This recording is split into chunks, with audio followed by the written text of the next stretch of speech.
please remember to leave a like, a comment, share the video about, and if you haven't already, subscribe. Thank you.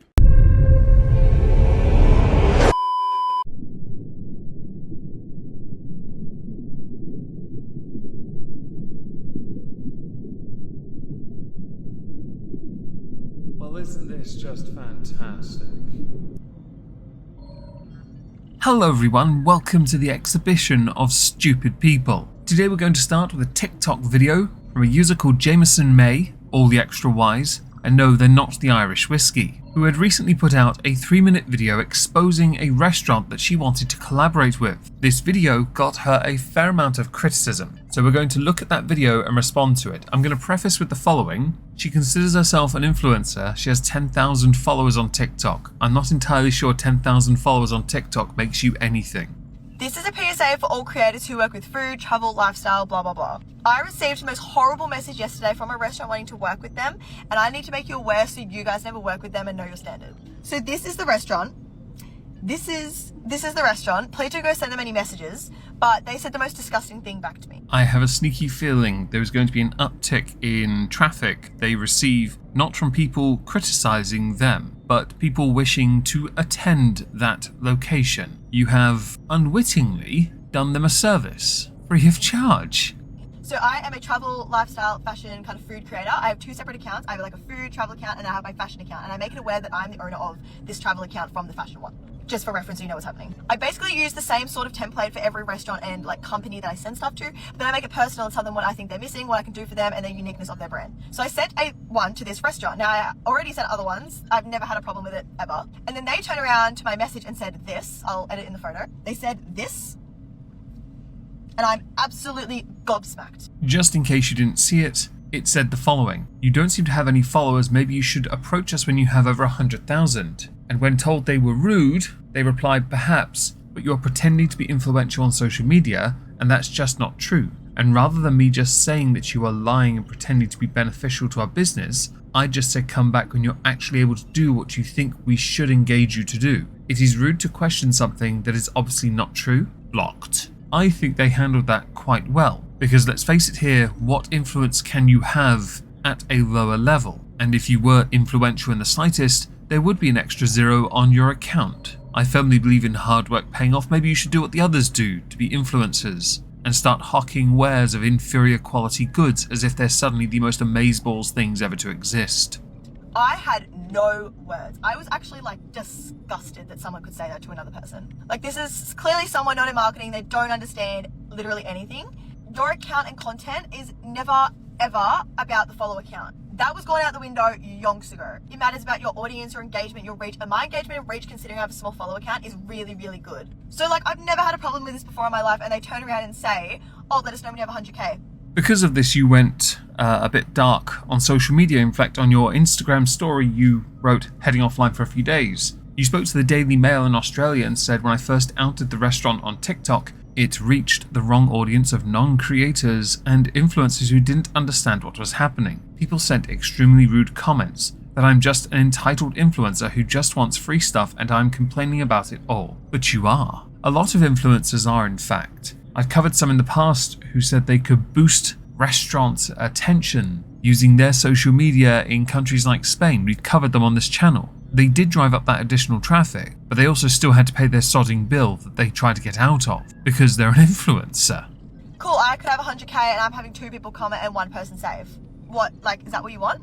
And then the second message where they tell me I'm pretending to be influential, that's not the point. The point is to get people to go through creating fun, loving content. It's to, like, yes, it's to influence them to go, but that could pop up on the For You page and get over 1 million views while I have 300 followers. There is certainly some merit to the argument that you could have 100k followers and get 2 people engaged in a subject, or you could have a smaller audience and have much greater reach. The problem you have is you replied to their initial criticism by going defensive, instead of suggesting perhaps sharing your analytics, which would include audience reach. That could well have debunked their criticism at having 100k followers, but again, how one handles the criticism is a testament to their character. Yours is to make a video of it on TikTok for clout, although to be honest, it's not. That's really not how it works. But I was just disgusted in the way that they said it. I think that's what actually pissed me off more. Like, the fact that they were so unprofessional about it. They literally could have said to me straight up, even if it was a lie, just be like, sorry, we don't have any room for collaborations right now, we'll let you know in the future. But no, they had to say this.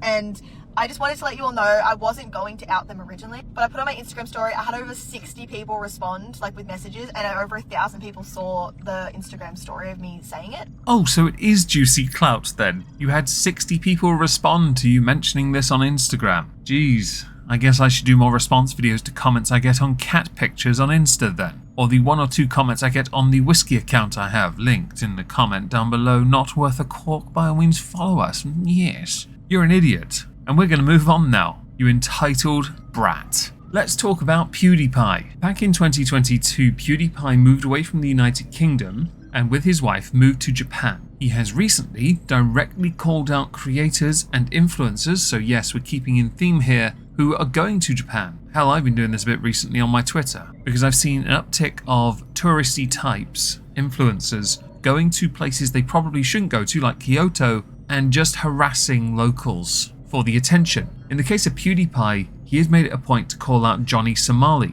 who gained infamy on Kick for harassing Japanese locals and blasting music in restaurants. PewDiePie thinks he's an effing idiot. Eventually, Johnny Somali was fined, and he was then deported from Japan. I wouldn't be surprised if Johnny was banned permanently from ever going to Japan. PewDiePie firmly believes influencers are ruining Japan by going there and again doing this kind of obnoxious crap. And I agree with him. If you go to another country, don't take your culture with them. You've gone to that country to experience their culture. This is not overly complicated. If you can't adhere to their societal norms or their practices, you shouldn't be there at all. Don't expect them to change because of your westernized interpretation. Johnny Somali, I believe, had been yeeted off Kick because of how irritating he is. Johnny Somali, though, didn't take this very well. In fact, on Twitter, he tried to do some hard, smackdown-ish kind of stuff to PewDiePie by tweeting out an image of the Times of Israel about YouTube star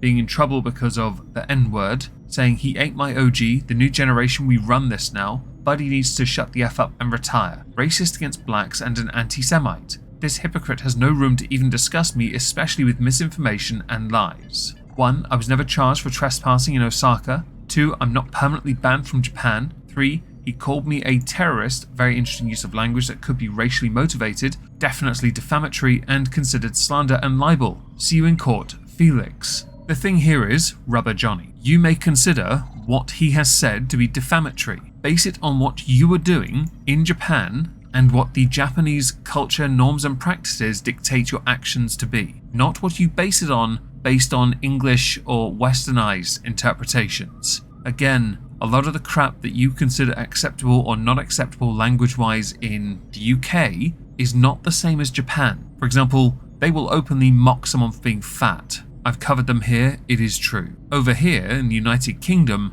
it's not acceptable when it should be. Johnny recently started a brand new YouTube channel, and he's done this because he's been banned from Kick, so he wants to expose Kick for it. My view when it comes to Rubber Johnny is stop being such a gigantic douche and actually fit in. You'll do well and succeed. You can still do your IRL streams without having to antagonize so many people who do not understand what you're doing or why you're doing it. I'll give you an example. On your homepage, you have a "Never do this in Japan, train with text-to-speech." I remember watching an episode of Top Gear where Clarkson was driving a car and May and Hammond were on public transport. You should never be on your phone on public transport. It is considered highly offensive. That could have taken 5 minutes at most to work out, not a 49-minute stream, or clips from a 49-minute stream. You, Rubber Johnny, are unironically a gigantic tosser that has been yeeted from multiple platforms for being a gigantic tosser. So let me show you what's going on a flight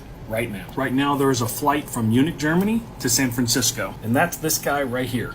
Okay, from Munich, Germany, all the way to the United States, San Francisco, California. Look how high this is going, okay?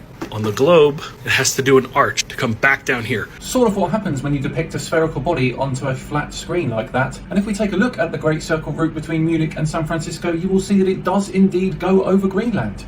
You can now consider this a bit of an honourable mention. Flat Earthers are doing their rounds again. In this instance, they're doing their rounds because of this YouTube channel, Simon Dan. I am still often quite fascinated by those who choose what is or is not fact, because you refuse to acknowledge those that believe in the flat earth, that the earth is curved, because you refuse to acknowledge very basic scientific principles that have proven this to be the case. It becomes a case of you're just believing what you want to believe because you've already confirmed your bias. Here's another one that proves the point, by the way, before we move on. First, let me just show you where I took a trip to. Let's just look to see how far I was away from a certain city and how much obscurity that distance should be showing. I'm gonna let my little buddy, the Nikon P950, do the talking for me.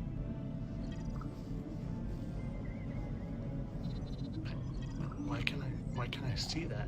Let's now talk about Doctor Who. When Russell T Davies returned to the helm of Doctor Who, many of us were very excited by this. We were excited because Russell T Davies presided over some of the best Doctor Who. That included Christopher Ecclescake and David Tennant. Doctor Who, though, has gone through a bit of a shift. This shows you how many episodes and the season's ratings for each Doctor. As you can see, as you get closer and closer to the newer Doctor, it's getting lower and lower. You cannot necessarily blame the actors because they're all very good at what they did, but the writing is dog crap. I guess what doesn't help the newest Doctor is that they only get 8 episodes for the series. No doubt those running costs are quite high. The ratings are massively dropping, and the fact the actor in question took it upon himself to tell people if you don't like it, turn it off and go outside, only to then cry foul when people did that by asking them to come back and give it a chance. There's been much in the way of discussion on Twitter of people championing these newer episodes, saying they are some of the best acted show episodes ever. Clearly that is not resonating well with the audience, because